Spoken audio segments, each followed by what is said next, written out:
Hey, it's Marina, Travel Experta. Today, we're going to be talking about the El Salvador International Airport. Are you guys ready for an adventure? Let's begin. El Salvador International Airport, located in San Salvador, is one of the biggest hubs of Central America. The other one is Panama City. The majority of the flights will be going through El Salvador. So it's interesting, whenever we take a flight in Central America, we have to do a connection pretty much always in El Salvador.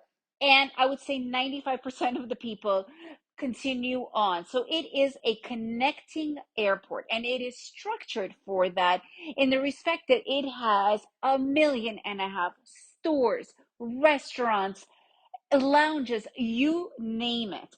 However, the airport is also structured in a way that it is incredibly uncomfortable airport. You cannot just enter an area, your gate where you're going to be flying from. You know how in other airports you could go to gates which are empty just to sit around and wait? Here you cannot. You have to go through this massive security situation. You have to show your boarding pass.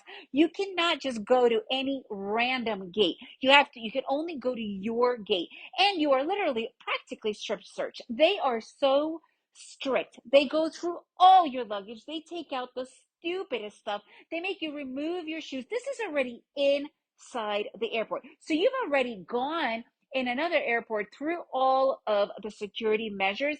Here you have to go through it again because there's no international customs since you just are continuing on with a connecting flight. So just have that in mind. It is a hassle, it is a pain in the ass. So if you're going to be going to your gate, just be prepared to stay in your gate. And if it is crazy full, too bad. So what I did, because I had that situation and flights get delayed all the time. So you want to get out. So if you get out, you have to make sure that you have time to get back in with the same kind of search and security measures once again, which take, by the way, between 10 to 15 minutes.